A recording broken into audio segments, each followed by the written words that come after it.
This is the Bearcast, presented by Bird Culture Ford.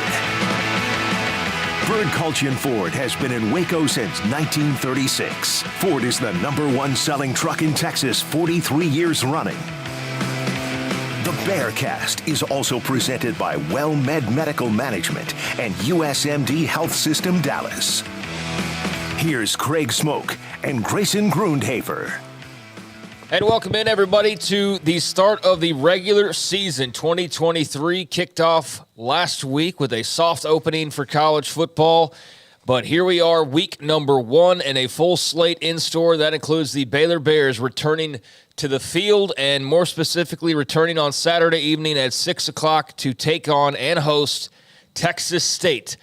So game number 1 is now in our sights after a long offseason with many changes and tons of storylines. We now actually have some more meaty things to talk about, and not so much, I guess there will still be speculation, but a lot of other facts to go off of now and results to discuss. And I, for one, am relieved and also very fired up about that.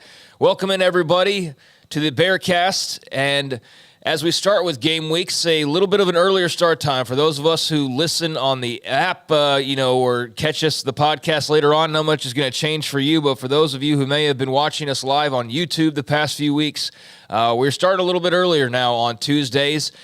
During the season, it'll be around 11:15 Central Time. Every Tuesday, we'll be here with you for a live edition of the Bearcast, and of course, you can always catch us after the fact, as I mentioned, via your favorite podcast app.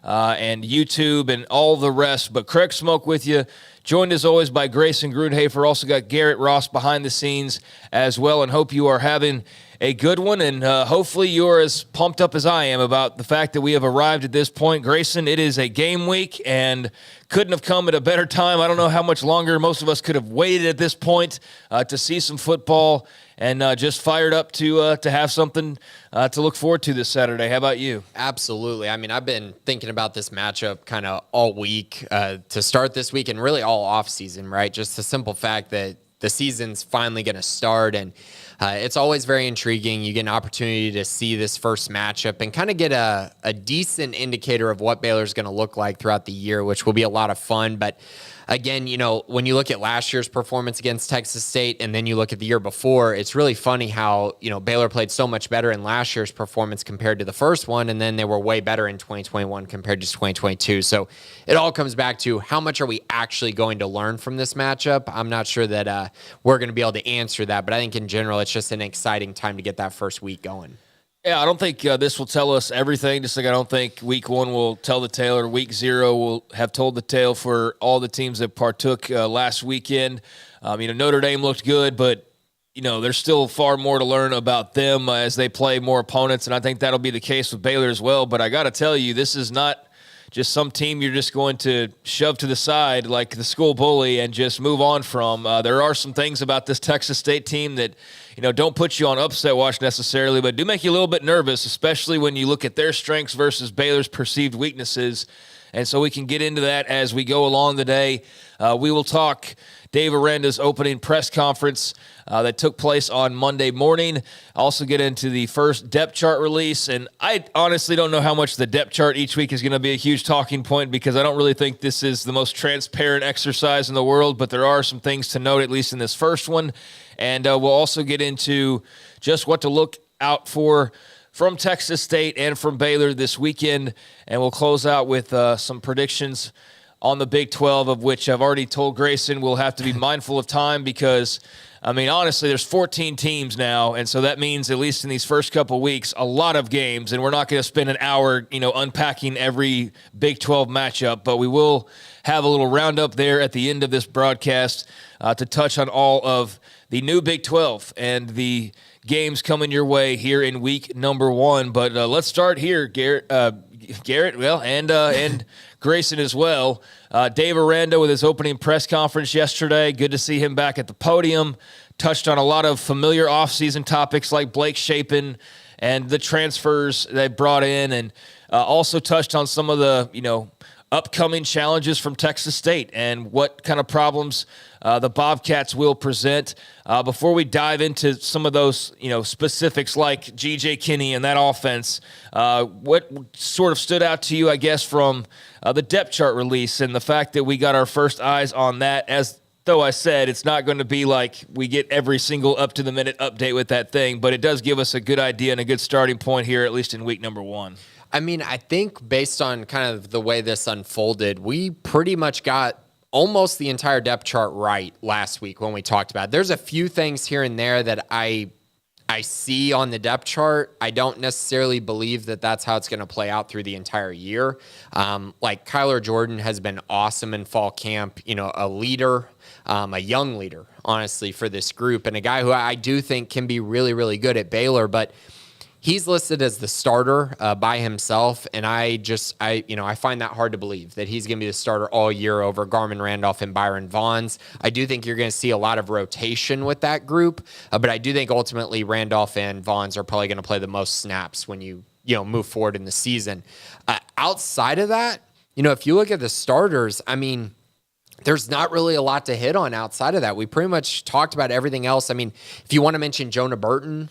Well, let's roll through it like this way. You can just stop me, okay, and that way we'll kind of just get through it. Blake Shapen's your starting quarterback. No surprise there. Richard Reese and Dominic Richardson. I think a little bit too much conversation about who's the starter versus, it's both guys. And Dave Aranda made that clear yesterday when asked, who's the starter? And he's like, well, it's two guys are basically going to be the starters, and they'll lift each other up, and when one's down, the other will hopefully thrive, and vice versa. And hopefully there's some times where it's a true two-headed monster, as he, put it. But yeah, that's not a surprise. Reese and Richardson both listed as starters. Tight end, you've got Drake Dabney listed as a starter. Wide receivers, you've got on one side, Keetron Jackson. You've also got Monterey Baldwin, and you've got Josh Cameron and Hal Presley listed as oars as well, as far as the wide receiver position goes. So Keetron, no surprise there. Monterey Baldwin, no surprise there. But Jonah Burton listed is notable, I should say. And then Cameron and Presley, anything to note about those two being listed as oars when it comes to the wideouts, obviously separating them by their specific positions? So quickly on the running backs, I think we've spent too much time talking about the third or fourth running back this offseason, and I do think that it's pretty much they're going to rely on Reese and Richardson a ton. I do think they want it to be more similar to 2021 than 2022, which we have talked about. I think they want these two guys to get the lion's shares of the carries, and then you'll see Pendergrass, Washington mix in. I do think it's notable that Jordan Jenkins is not in the two deep when you got 4 names mentioned, including 2 true freshmen. So something to pay attention to there. I feel like at the wide receiver position, Cameron and Presley have been battling all fall. So this is not a surprise to me, and I think both are going to play a lot. So I don't think it necessarily matters who's listed as the starter there. Both should play a ton. Now, the Jonah Burton one is interesting because I don't see him taking Monterey Baldwin off the field at all. And he's listed ahead of Jordan Neighbors, and I do think that's probably going to be a game 1 and game 2 type thing. I don't think that's going to be a full season type thing there. Maybe we'll see how long that lasts. But I do think eventually Neighbors is going to get the second string reps there. And I think by the end of the year, we're going to see Neighbors get far more opportunities than Jonah Burton. But it is notable that he is listed as a co-starter at the moment. So there's wide receivers. Also tight end, I mentioned Drake Dabney. And then going to the offensive line, you've got from left to right, Campbell Barrington at left tackle, Gavin Byers at left guard, Clark Barrington at center, Caden Siraki at right guard, and then Elijah Ellis and Tate Williams listed as or when it comes to right tackle. So that's pretty much as expected. And we know that there's been a battle going on there at right tackle. So any thoughts on O-line, or we'd like to move to defense here? So it confirms 2 things. Gavin Byers won this job basically in the spring. He's been the starter there for a really long time, which honestly wasn't everyone's expectation. So he ends up locking that position down. Great to see that as he's a senior. It's nice to have that leadership and experience starting. The other thing that I'll note is Caden Siraki clearly is fitting in better at right guard than right tackle, and he kind of just ran with that job, which is key because Tate Williams was the right guard in the spring. And then we saw that shift just a few weeks ago that Tate was getting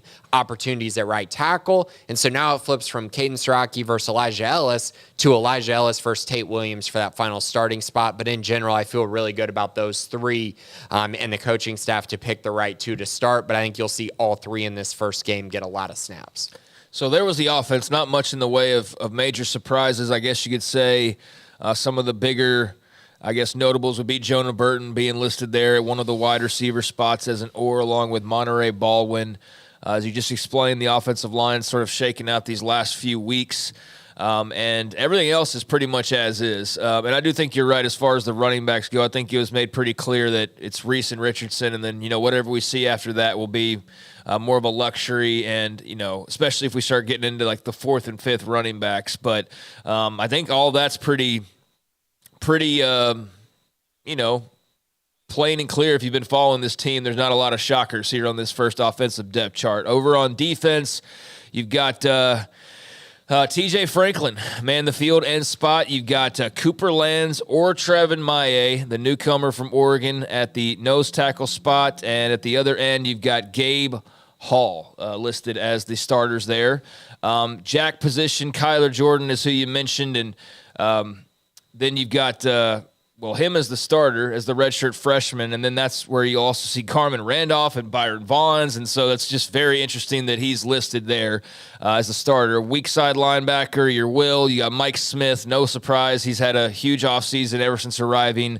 And then in the middle, Matt Jones listed as the starter there as well. And just stop me when you want to stop. Yeah, so just a few notable things there. I mean, you mentioned, redshirt freshman Kyler Jordan ahead of two fifth-year seniors in Carmen Randolph and Byron Vaughns. That's fascinating. I don't think it's going to shake out that way for the entire year, but I do think all four of those guys, including Tony and Yanwu, will get snaps this year. That position seems to be pretty deep. I do want to mention Justin Sambu is backing up Gabe Hall, which is something that I mentioned throughout the fall once he arrived. That's the position that he's going to be playing this year. And I just think it's notable because he came in and people didn't know if he'd be backing up TJ Franklin or Gabe Hall. So we get final confirmation on that. And then, of course, at nose tackle, no Jarrell Boykins on the initial depth chart. He's still not going to be back this week, but there's a chance he could be back for Utah, as Dave Aranda mentioned. So waiting for that as he came in as the guy who they were expecting to be their nose tackle for the 2023 season. All right, in the secondary, you got star Bryson Jackson and Corey Gordon listed as or co-starters there. At corner, you've got Tevin Williams and Chateau Reed listed as your starters.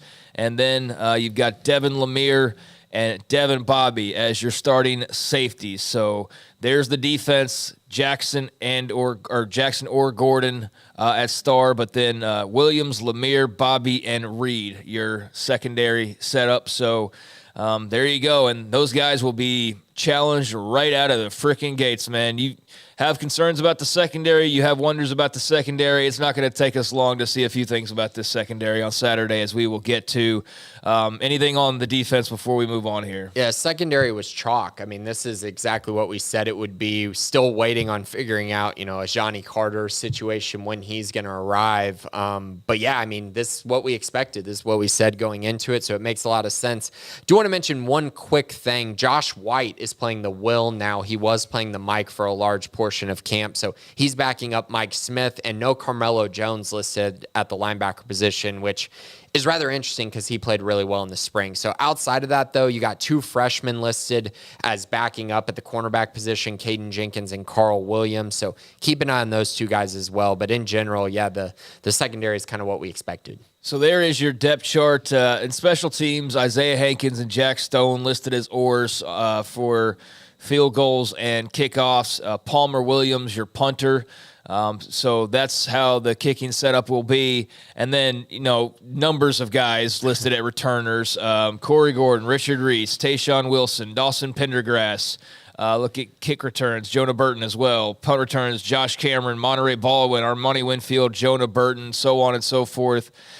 Garrison Grimes, your long snapper, and then your holder, Palmer Williams, and then Sawyer Robertson will also be in on some of that. So there's some of your special teams as well. But there's the depth chart for week number 1, and just a quick look at how that shook out. And again, it might not be exactly this way when they line up on Saturday. There are, not so much gamesmanship this first time, but more with your own roster as opposed to like the opposing head coach. There might be a message being sent here, or there might be,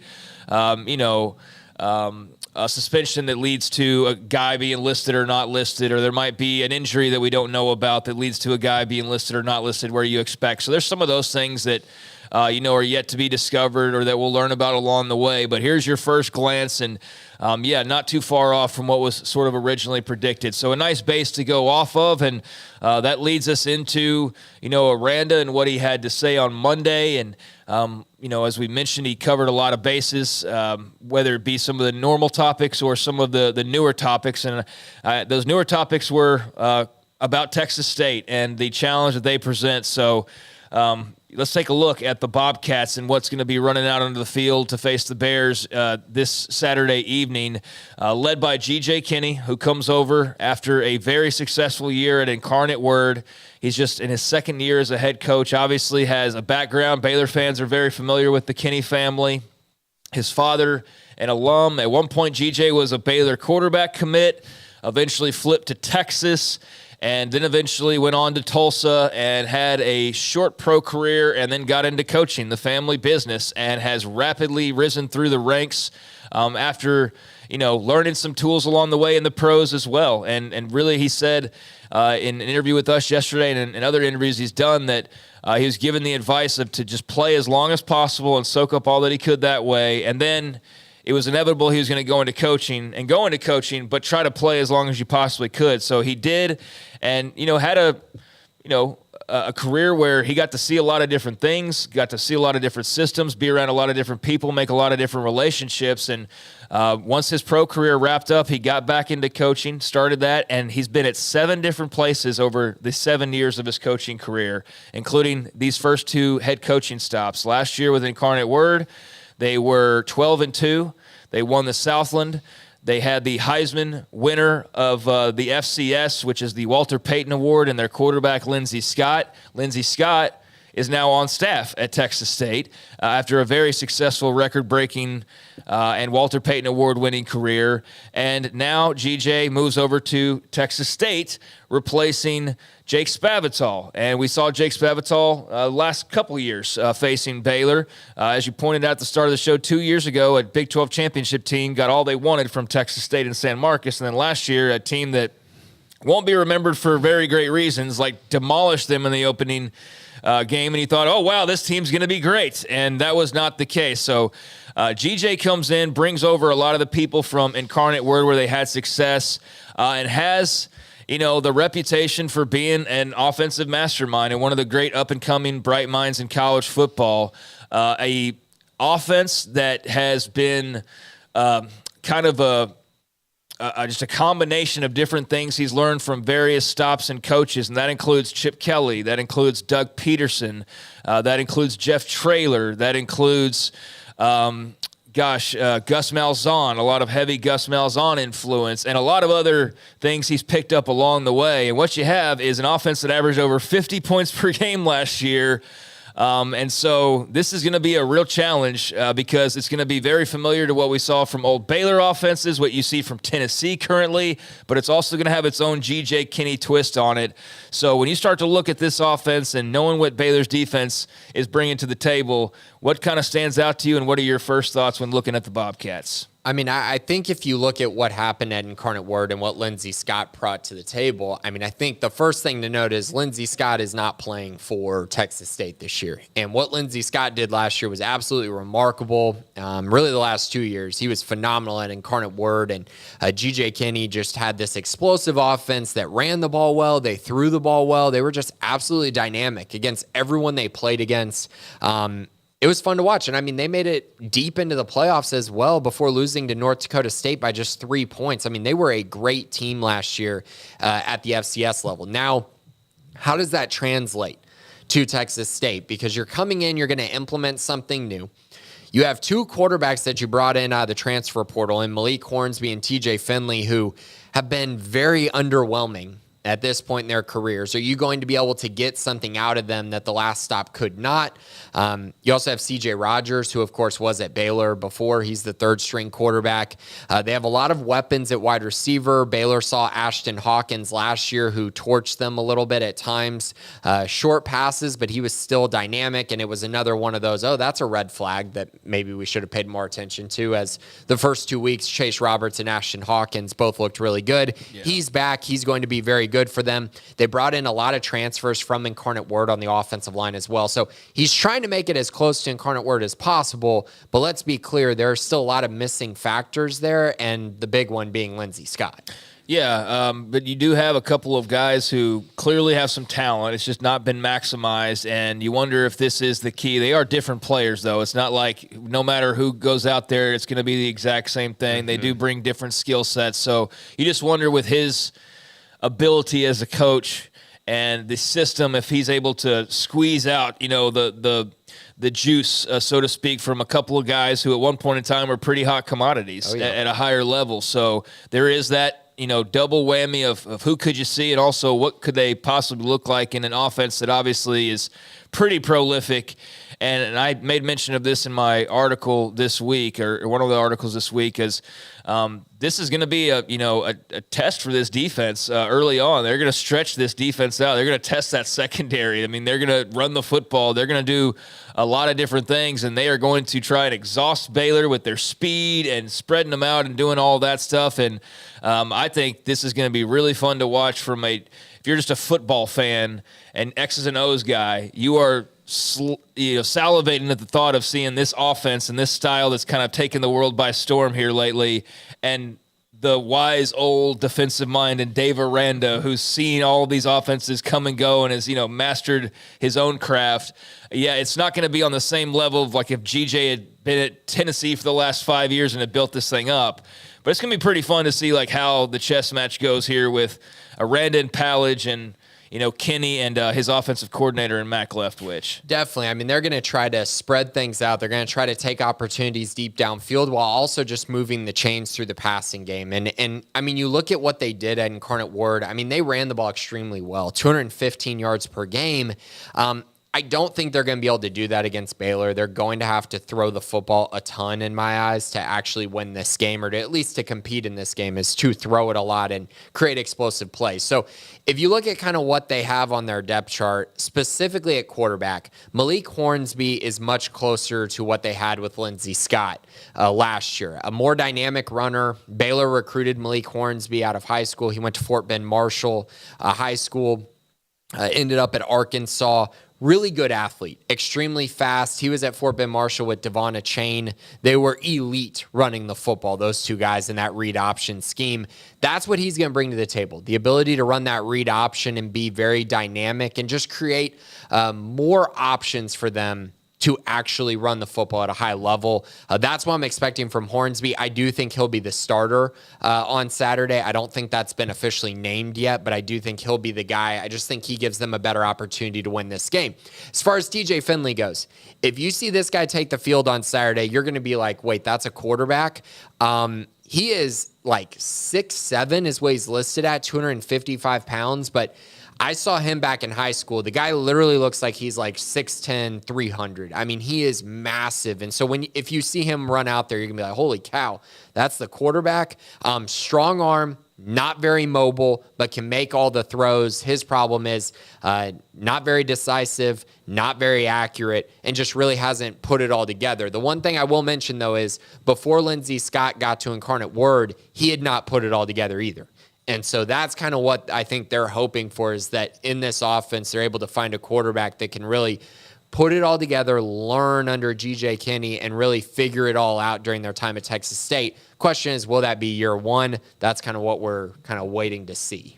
Yep, and they will be banking on the Baylor defense making some mistakes, getting overly aggressive, trying to predict, do things like that. This is very similar, folks, to watching what Art Briles and company did in so many ways at Baylor. They're going to try to beat you over the top when you give them the right look or the right coverage. They're going to bully you underneath when you give them the other type of coverage. It's basically they're going to be reading you in so many ways, and then also, finding the ways to hit you big when they get the opportunity. And so for a team that gave up a lot of big plays last year, for a team that couldn't get defenses off the field last year, for a team that was really unsteady in the secondary, this is like the last team I think you'd want to see as far as I'm not trying to make too much of this. Don't get me wrong. I mean, Baylor's going to be the more talented team. Baylor's going to be the deeper team. Baylor should be as well coached, if not a better coached team, all due respect to a very hot up-and-coming staff and head coach.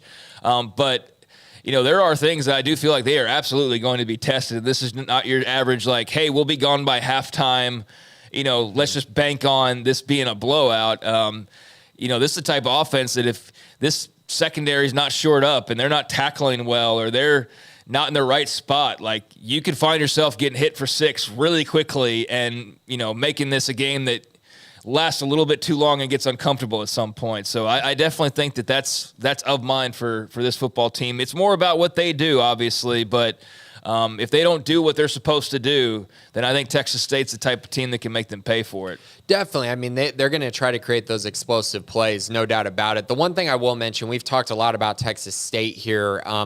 I do want to mention that Baylor has distinct advantages up front on both sides of the ball. Oh, yeah. Offensive line-wise, they brought in a lot of transfers from Incarnate Word. That's great. They were good at the FCS level. But you move to the Power 5 level, and you're facing this Baylor defensive line, and I don't see that going great for them up front. And then you flip to the other side of the ball, and I think Texas State's going to be pretty terrible defensively this year. I don't see them being very good at all. I think when you bring in an offensive-minded coach who wants to run a lot of plays and speed up the tempo, that also impacts the defense. So I do think Baylor's going to have the opportunity to run the ball very effectively while also taking shots deep downfield, and I think they're going to have a lot of advantages there.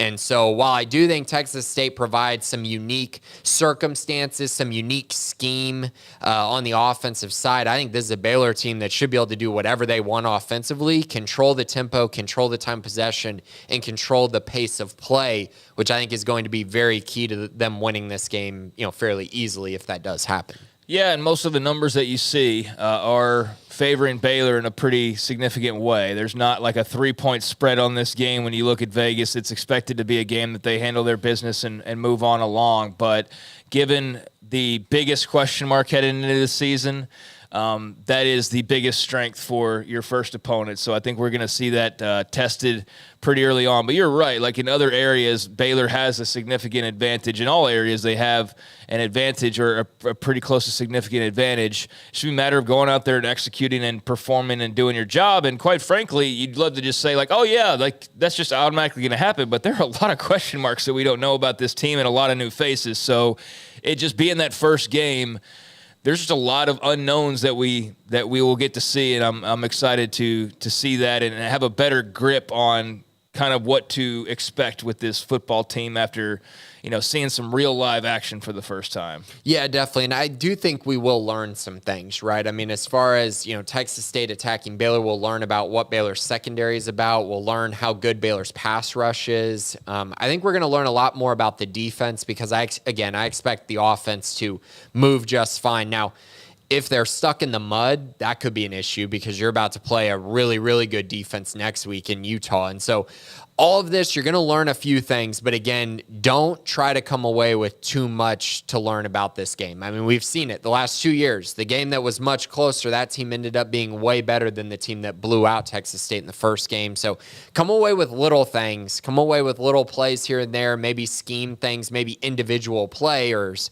but not so much a full circle view of what the season's going to be like after this game, even though I do expect Baylor to handle business. Yeah, so Texas State, pretty prolific offense that they're bringing on board. Defense, a little bit more to figure out on that side of the football, a little more of a building process over there. What else stands out to you as far as the Bobcats go? I think special teams is a wild card until it's not for Baylor. I mean, we haven't been able to see much of that. I think you have confidence that they're going to be more improved there. Mentioned kind of just the names that are involved, but even those are new in many ways from what we've seen the past couple of years. But what else is something that's on your radar as far as Saturday goes? I think just some full circle moments. So Baylor recruited Malik Hornsby pretty hard. They didn't land him. That was when Matt Rule was at Baylor. C.J. Rogers was at Baylor and then transferred to Texas State. Demarius Good, a running back on this team, transferred from UCF to Texas State. He was a guy that Baylor recruited really, really hard.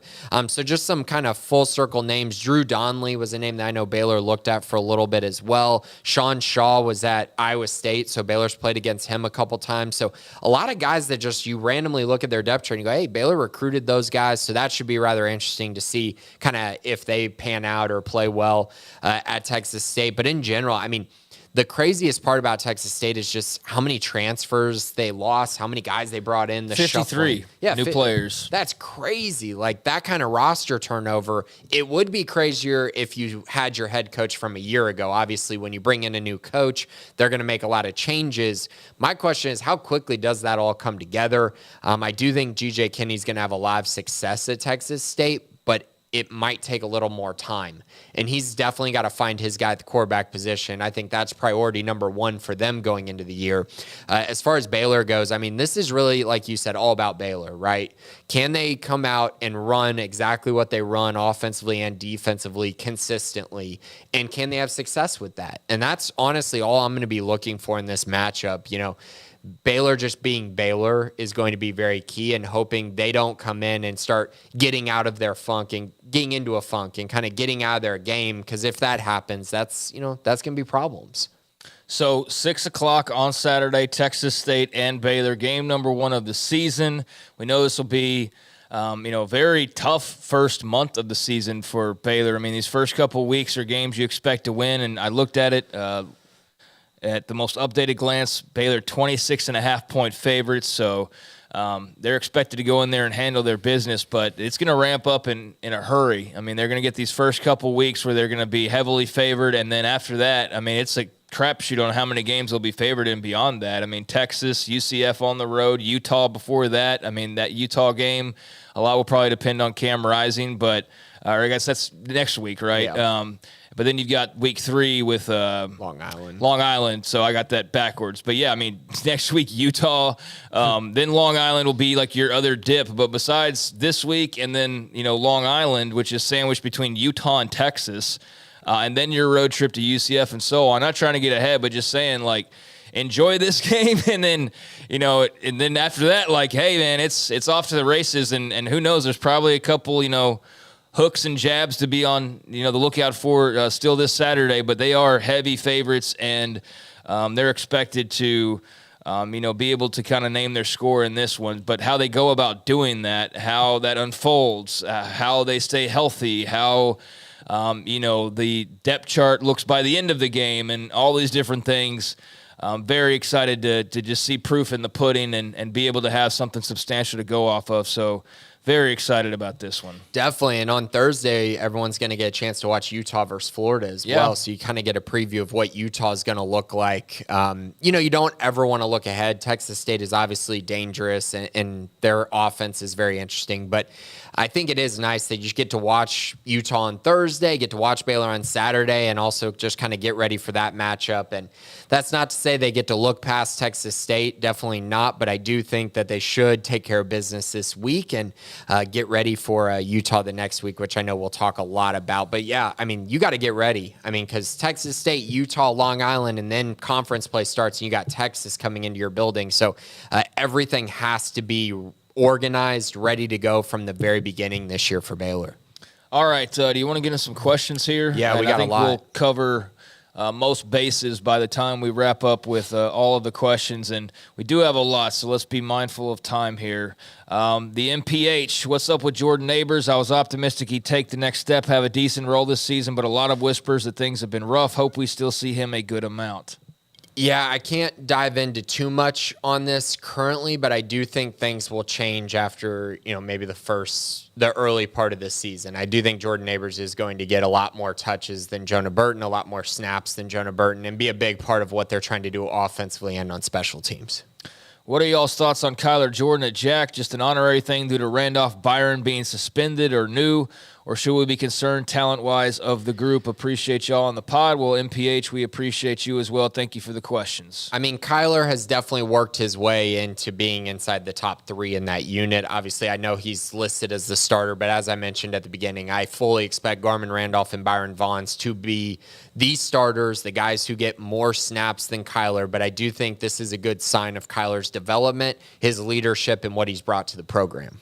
Yeah, and I know that there was like a monstrous thread on the depth chart and like knee-jerk reactions over everything, and maybe I'm downplaying it too much. I just think that like we saw the depth chart basically go unchanged last year. I felt like in so many ways. This first one's a good taste, but I think it should be, again, a reminder of this first week's going to be unique. Like there's a whole off-season of events that have taken place. There's injuries we don't know about. There's, like I said, there's off-field things potentially we don't know about. There's any number of reasons why, the lists are the way that they are. So I think we'll have a much better grasp, and maybe it's not that big. Maybe we see Byron Vaughns all over the place on Saturday, and it's just a matter of that was the depth chart for this particular week. You know? You're definitely going to see Garmin Randolph all Right, over the place. Like you absolutely will, and Vaughns as well. Yeah. But it's also notable that, you see Kyler Jordan on there, like, okay, well, let's see what Saturday brings then. I think you should look at it more as, wow, that's great that Kyler has performed so well, and less look at it as, wow, Garmin and Byron are completely falling off. Yeah. I think that's kind of where I'm at with it. Yeah, bare knuckle, given the risk-reward philosophy we're deploying in the secondary this season, coupled with Kenny's predilection for explosive spread formations, a shutout seems highly unlikely. That said, against Texas State, what are some realistic benchmarks y'all need to see to feel comfortable about this defense? I don't see a shutout happening. I do think that the benchmarks, if you want statistical benchmarks, I think Baylor, getting 4 sacks is a good benchmark. Holding Texas State under 100 yards rushing, holding Texas State under 250 yards passing. I think those are some of the benchmarks that I'm looking for as far as actual statistic numbers on the defensive side. And creating at least 2 turnovers would be nice to see in the early going. Yeah, that's one thing about Texas State's defense, and it was an Incarnate Words defense, obviously. Kenny brought a lot of guys over with him, including his defensive coordinator, but they are disruptive, and they are a team that will get some, negative plays. They'll get turnovers, and so that's going to be something for the Baylor offense to be mindful of. They're not, a giant challenge of like, how are they going to move the ball? But you better protect the football, and especially with this offense, you get that couple turnovers, and you can find yourself in some trouble pretty quickly with their big play ability. But I don't really have a lot, and I never typically do like benchmarks of like they better not give up 20 points or anything like that.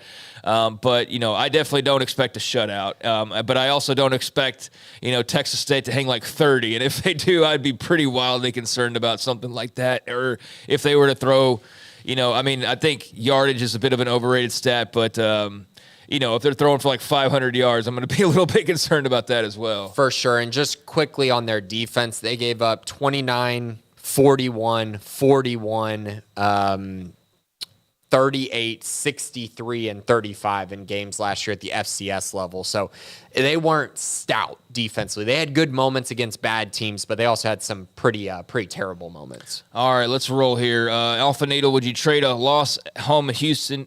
Would you trade a loss at home to Houston for a win at TCU this year? Yes.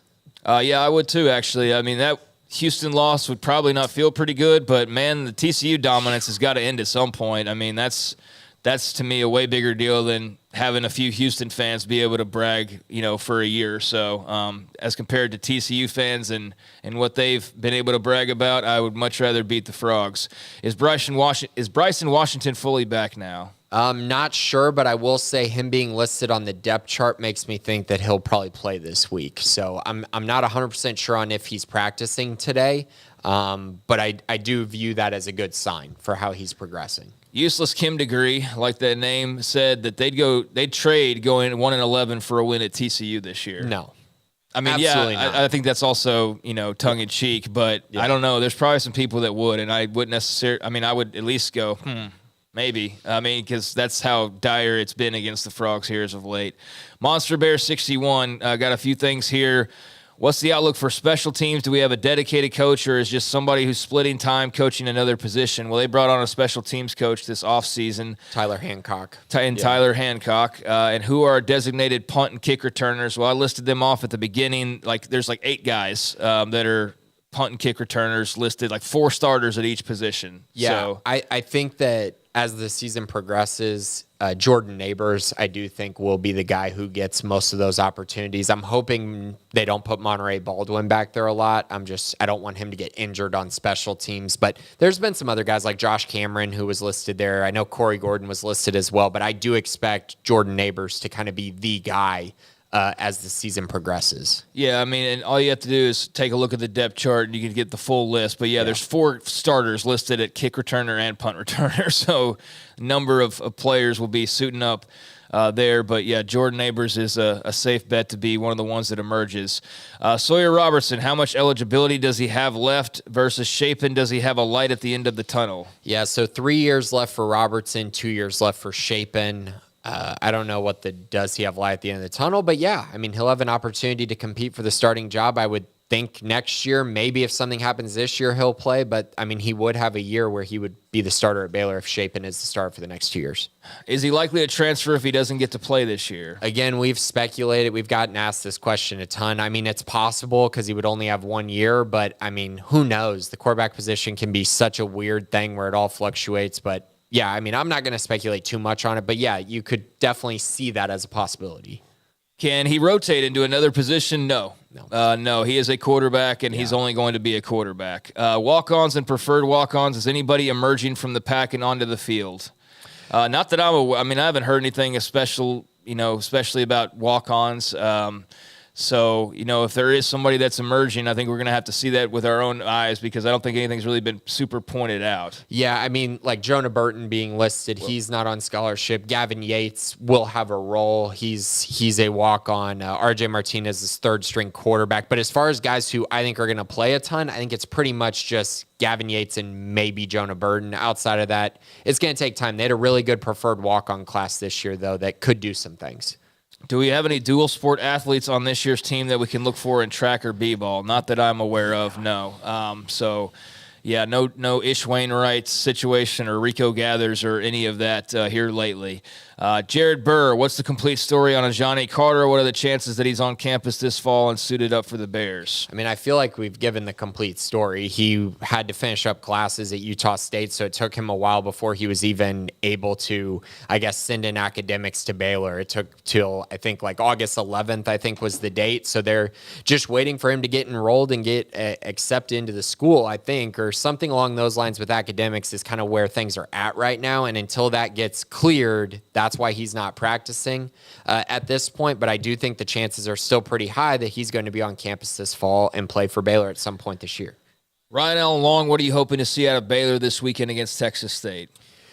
We've talked kind of about this. I just think you want to see Baylor come out and be Baylor, be the team that they want to be and not be dictated by what Texas State is going to be and just come out and play well, honestly.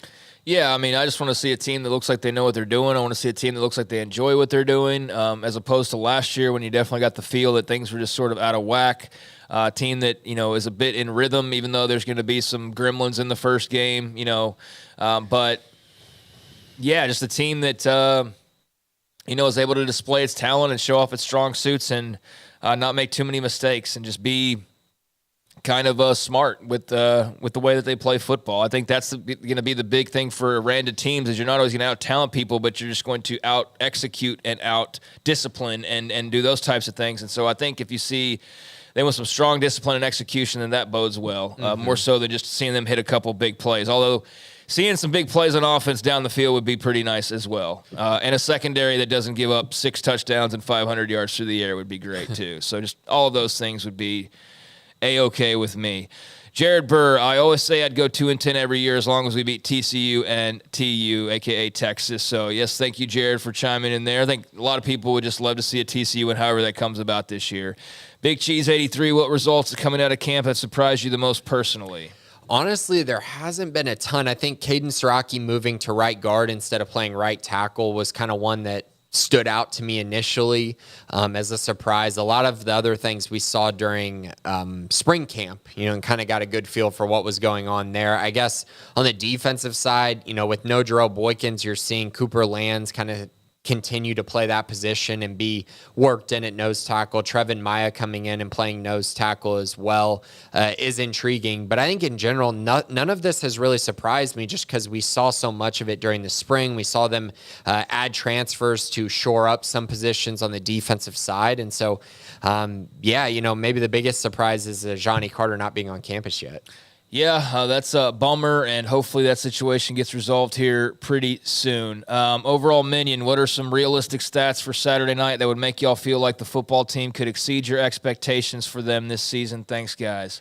I think the secondary not giving up a ton of yards, so 250 yards passing, under 100 yards rushing, forcing a few turnovers. I think getting 4 or 5 sacks would be key. Offensively, again, it all comes down to how does it happen? Are they running the ball really well? Are they creating explosive plays in the pass game? If they can do those things, then I'm less curious about the specific numbers and more curious about the way that it happens, the way that it goes about. Yeah, I'd love to see them go take 3 like the olden days. And I know what's the motto now? It's more the jackers and robbers and all of that. But, yeah, go get a couple turnovers. That would be, I think, ideal. Some big rushing yards with your setup right now and how much of a focus that will be. And see, just a better than middle of the road stat line from Blake Shapen of 1 touchdown pass and 1 touchdown run for 200 and something yards and 70% complete, just very vanilla, something a little spicier, at least in week 1 would be, encouraging, but, nothing too crazy. I just think execution and playing clean football and staying healthy, those are the biggest things more so than any numbers. Master Pierce, MPH, what could Texas State exploit on offense and defense that would cause you to have major concerns for this team moving forward? I mean, I think offensively it's spreading the secondary out and creating explosive plays in the pass game and also just moving the chains through the pass game. Maybe the read option could be something that could be a little scary too if Hornsby really gets going, but that's pretty much my concerns on the offensive side. Defensively, I think they're going to make Blake Shapen make throws. And because of that, I think they're going to be really, really aggressive and put a lot of guys in the box. And so it's going to come down to Shapen making throws and wide receivers winning one-on-one matchups in my eyes.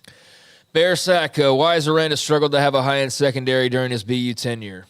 I mean, I thought their 2021 secondary was pretty dang good. I mean, they won the Big 12 championship. They completely shut down Ole Miss, and I know Matt Corral got hurt, but he wasn't exactly setting the world on fire throwing the football to start that game. So I'd kind of push back a little bit on that. I mean, he developed Jalen Petrie, JT Woods. I think last year, just everyone's kind of harping on the secondary last year, and I do think they're going to get better, and they need to get better. And I think that's an area that they're addressing by bringing Matthew Pallage back in to address the safety position. I think Aranda's going to address it this year, and he needs to. Yeah, I think, he did inherit those guys. Not to say he didn't develop them, but that is also where I think people are coming from as well. That it's not like his recruited class. And so I think just with the smaller sample size it's like he gets partial credit for that, whether that's fair or not. But I think that's also where people come from as far as where's the stars? Where are the playmakers from the secondary? Since that's, obviously a big part of his background. Bear Sack, why? Okay, if we start 2-2 facing a road game versus rabid UCF Stadium, what would you predict we finish record-wise? Same thing I've said the entire offseason, 8-4. I've said that pretty much 99% of this offseason. And I'm sticking with that because I think this first month is potentially one where you take a couple of lumps, but you're better for it in the long run. Yeah, if they start 2-2 and then they go face UCF, 8-4 I still think is possible, but it'd be tough. I mean, because if they I'm lose just not that chalking game, up UCF on the road as an automatic loss, and I feel like a lot of people are doing that already. I'm definitely not, but I'm also not chalking up 2-2 to start the year. Sure. I think they're going to start 3-1 personally, but yeah, that would be very interesting if they're 2-2 going into that game.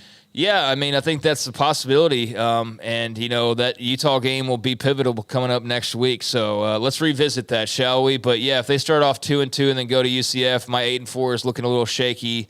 But let's see them get there before we dwell too much on the possibilities. We aren't getting much love nationally. We finished 6-7 last year. Most of our portal additions have become depth pieces rather than starters based on the initial depth chart. Convince me why I should expect a better finish than last year. Well, I have a whole lot of pushback on most of the transfers have become depth pieces. So Keytron Jackson is probably their best offensive player, and he's a starter. You got Campbell Barrington starting at left tackle, Clark Barrington starting at center. Jake Roberts is in a committee at tight end, so I guess you could call him a backup. Dominic Richardson is going to be 1A or 1B with Richard Reese, so he's a de facto starter as well. You look on the defensive side, Trevin Maya is going to be a starter. Justin Sambu is backing up arguably Baylor's best defender in Gabe Hall. He's going to play a ton this year. Mike Smith is starting at will. You look at all that, Ajani Carter, we haven't seen him yet. I don't know that you can come to that conclusion. I think they've addressed a lot of positions through the transfer portal. They're going to be a lot better at multiple positions because of it. And ultimately, I think you look at this team, you look at the schedule, 8 home games. Like, that's the first part about it. You look at Blake Shapen coming into his third year, which is typically a point where guys get a lot better. That's another reason for optimism. The receivers are going to be far better. You got an NFL talent in my eyes in Keytron Jackson. You have a really good offense line with a really great offense line coach in Eric Mateos. And you have Dave Aranda, who brought in Matthew Pallich, who's expecting a big uptick on the defensive side. That's why I think they will be better than they were last year. And welcome Jack McKenzie making a brief appearance on the podcast there. That was my bad. No, it's all good.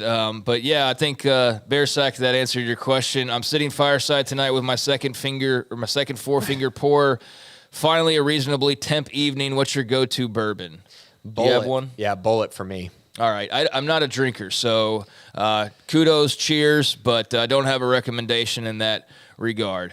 Bearsack also mentioned, P.S. I effing love the Bearcast in 365. You guys are doing an awesome job and make my Baylor fan experience 100% better. Thank you. Thank you. Well, thank you very much and appreciate the questions. Bear for Cleats, any updates on how many Baylor guys made a team or got cut following the NFL preseason? As always, love the show big time. Well, Bear for Cleats, if I can find a moment, I will have a story out on what the final aftermath looks like, but cuts are still ongoing until later on this afternoon as we record this. I just saw where Mark Milton's been released by the Panthers. That's not a surprise. He is going to be one of many Bears that get cut today. Recently had Denzel Mims got cut. That basically brings him to the end of the road, I think, NFL-wise, for maybe ever. Yeah. At least he's got some XFL-type options potentially, but didn't take much advantage of that Lions opportunity, which I was afraid of. And like I said, I just saw Mark Milton. Connor Galvin got cut last night. Connor Galvin got cut last night. But their hope is to bring him back on the practice squad. Okay. So, he was an undrafted free agent, so that's not a huge shocker. And he's a guy who's kind of a tweener, honestly. Like, he's got tackle height, but not tackle body, and there's athleticism, just things like that. But, I mean, it's going to be a bloodbath. I'm going to tell you that right now. There's not a lot of guaranteed NFL guys of the mix of guys. I mean, there's a few, but there's not a ton. And so I think we're going to see a lot of red ink when it comes to my NFL list, but I will have something finished up with that by Wednesday or Thursday. It's a busy week, so I'll try to squeeze that in somewhere. Let's see. Thank you, Bear for Cleats, for that. All right, a couple more, and then we got to roll. Golden Green, obligatory single-digit question. Even if this is no longer a big deal, do you still expect guys to wear those numbers? There are some good jersey numbers just sitting on the shelf right now. Yes, I would fully expect those to get kind of taken up within the next week. I can't imagine they leave all of those empty unless they're trying to do something where people just get them throughout the year, which would be kind of going back to similar to what Matt Rule did. So I kind of hope they don't do that. I hope they just allow some of the leaders on the team to maybe pick those numbers.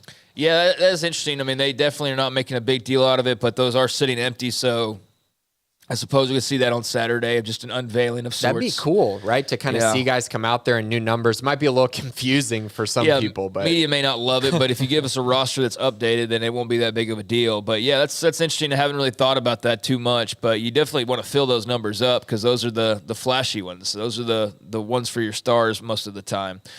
Garrett Bear, what other games are y'all looking forward to this week?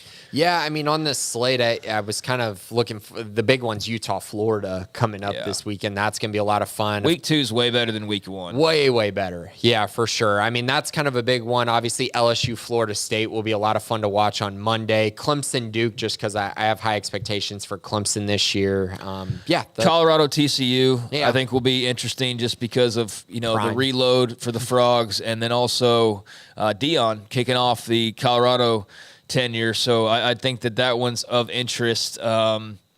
There's a lot of games where I'm just interested in one team of the two just to kind of see how they are updated and sort of how they look. But LSU, Florida State's definitely the big one on tap for this weekend. So very much looking forward to that closing out the weekend slate. And then there will be a game on Monday night with Clemson and Duke, which is very random. LSU, Duke, Florida State on right? Sunday night will be great. I think it's at Duke, too. So that'll be a fun environment for them. Yeah, it is. So, those are a couple. Next week, that's a much more loaded question. But this week, it's kind of light. It's kind of obvious what the big games are. So it's a nice appetizer, though. Appreciate that question. Let's see here. Bearcats, what Baylor player are you most excited to see this weekend? Thanks, guys. Love the show. On offense, it's Ketron Jackson. On defense, I'm going to go with TJ Franklin just because of the fall that he had, the fall camp and the spring camp. He should absolutely dominate up front if he continues to trend that way. And thank you for enjoying the show. We enjoy doing it. Yeah, it's a lot of fun doing this, and we do appreciate all of you that have the nice comments or just listen, whether you comment or not. But Mike Smith, I'm looking forward to seeing him on defense because of all the things we've heard this offseason. And then Dominic Richardson, how he and Richard Reese play off of each other. And Ketron Jackson as well, just because we've heard so much, and they really desperately need a star wide receiver to emerge. So there's a lot to look for, I think, especially on offense as far as new faces go. But that running back room and the star potential of Ketron Jackson is a big one for sure for me.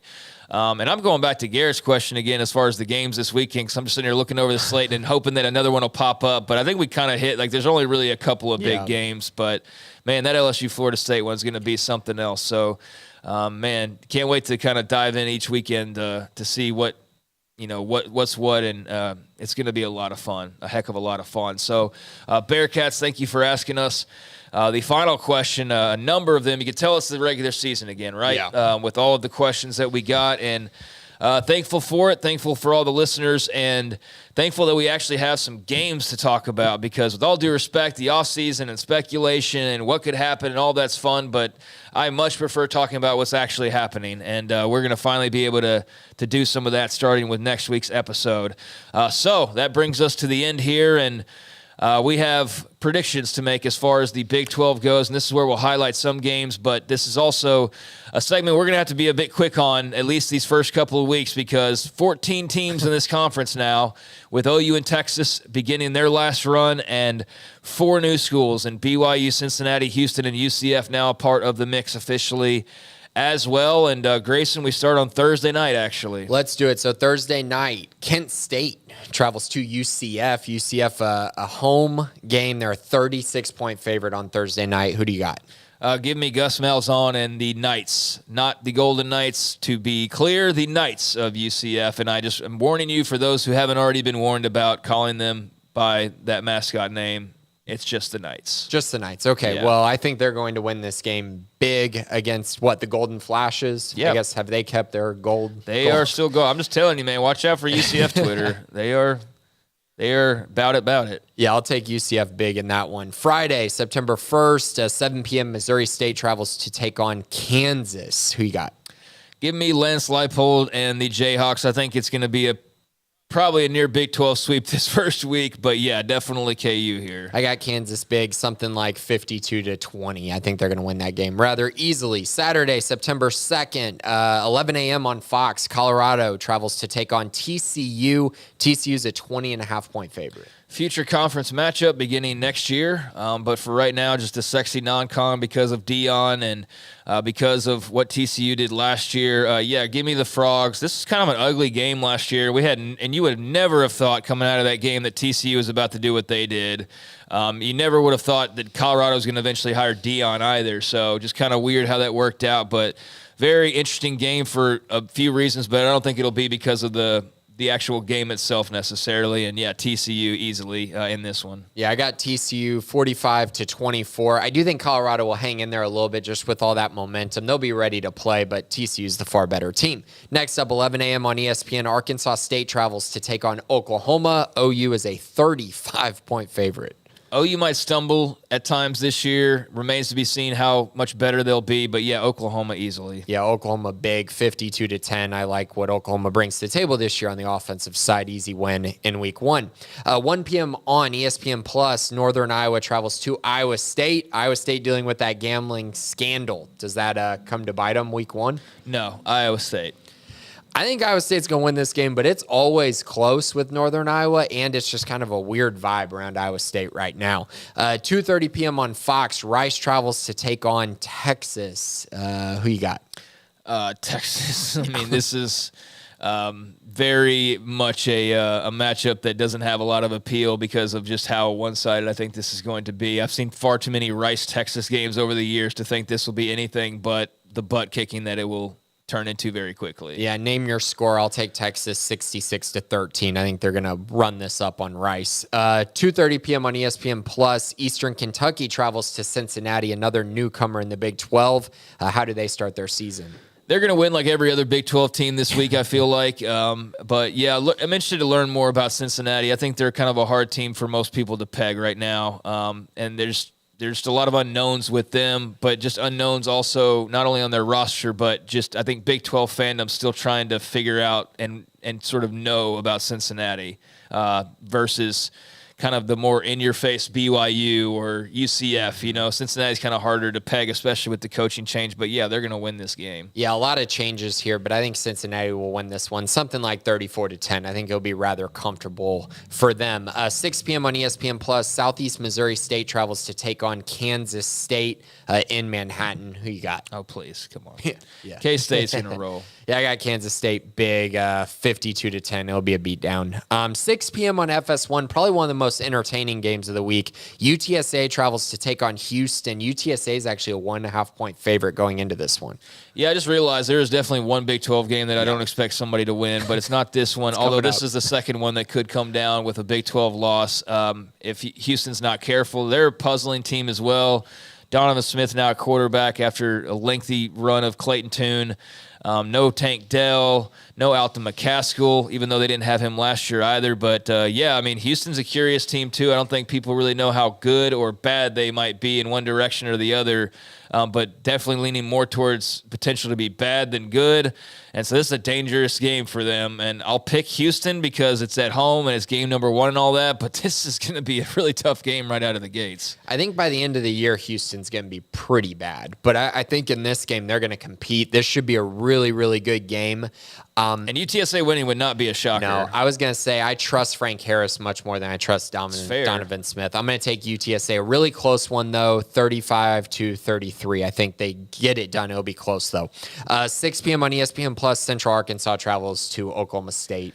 Yeah, I don't think we'll learn a ton about Oklahoma State here. I think they're also a very puzzling team. They could be a lot better than people expect just because not a lot's been made of them. And more it's been about the changes and the departures and all that. But Gundy can still coach, man. So, yeah, I'm very interested in how Oklahoma State looks these first few weeks, but they'll win this game. Yeah, they're the team I have, like, the most questions about that I'm actually somewhat high on in this league. And I'm so curious what They're a sleeper, not Texas Tech, potentially. They could be. Their schedule is awesome. But, like, they would be more of an actual sleeper than – because nobody's expecting them to go be in the Big 12 championship. Kudos to Josh Pate on this stat. Oklahoma State plays one game in the state of Texas this year, and it's against Houston. So really random stat, but yeah, I think Oklahoma State wins this game rather easily. Something like 48-14, easy win. 6:30 on NBC, probably the most hype game of the week at least. West Virginia travels to take on Penn State. On the road, Penn State's a 20.5-point favorite. Can the Mountaineers pull the upset off? No. I don't expect them to. No. I mean, yes, they could in theory, but it would take a lot of chaos, I feel like, and a lot of wrong thoughts heading into this season for them to be able to do so, especially as it pertains to Penn State and obviously as it pertains to West Virginia, because people are already pegging, how quickly will Neil Brown get fired. So if they were to go beat Penn State or make this a close one, then that would definitely go against the offseason conversation. I think Penn State wins handily, but I'm very...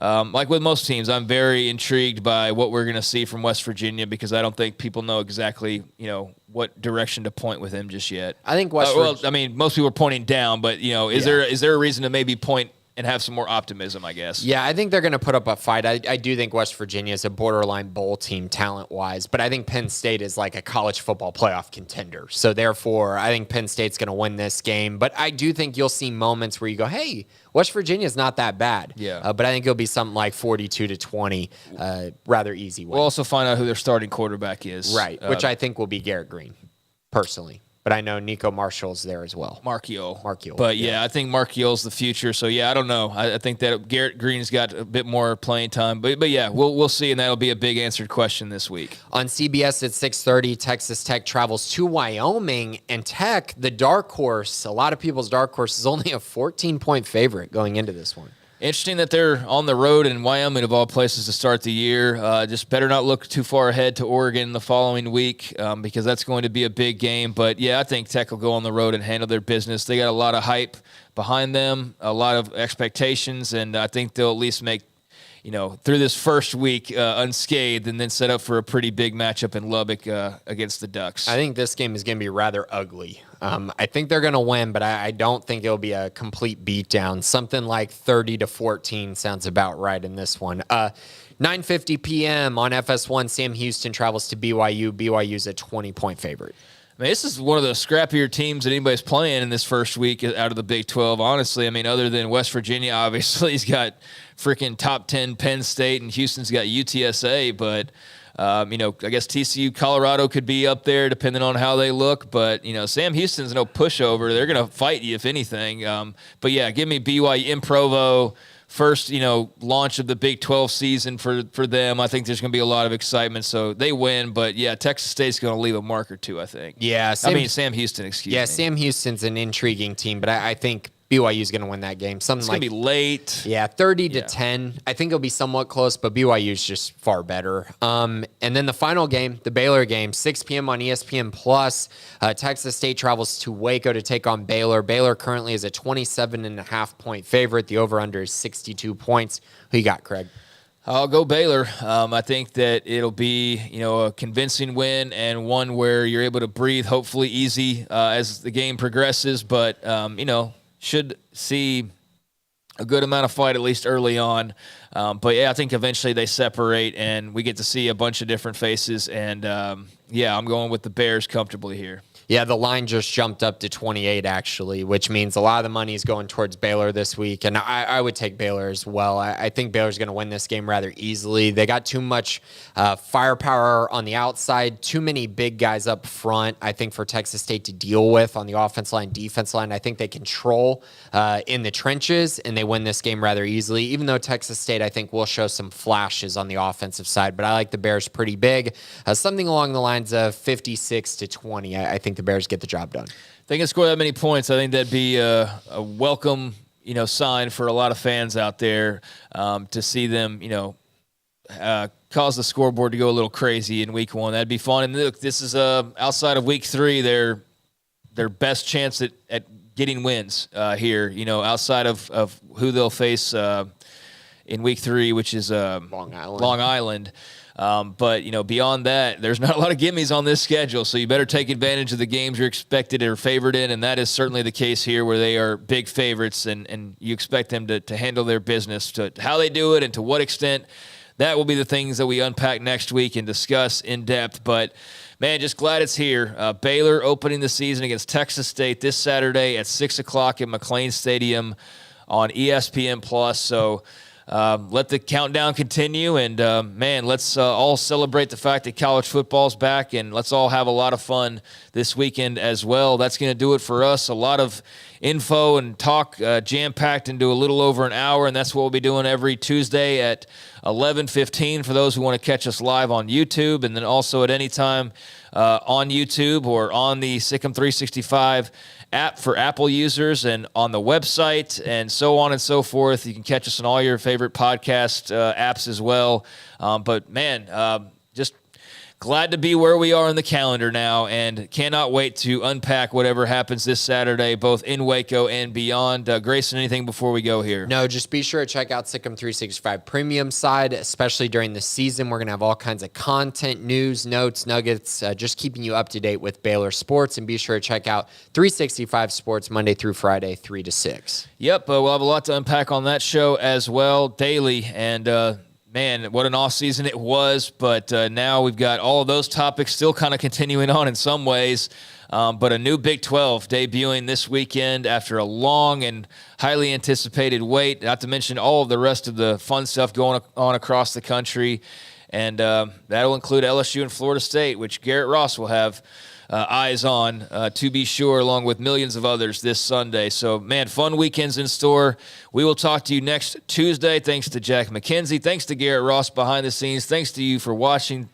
And for Grayson Grundhoefer, I'm Craig Smoak. This has been the Bearcast on Sikkim365.com.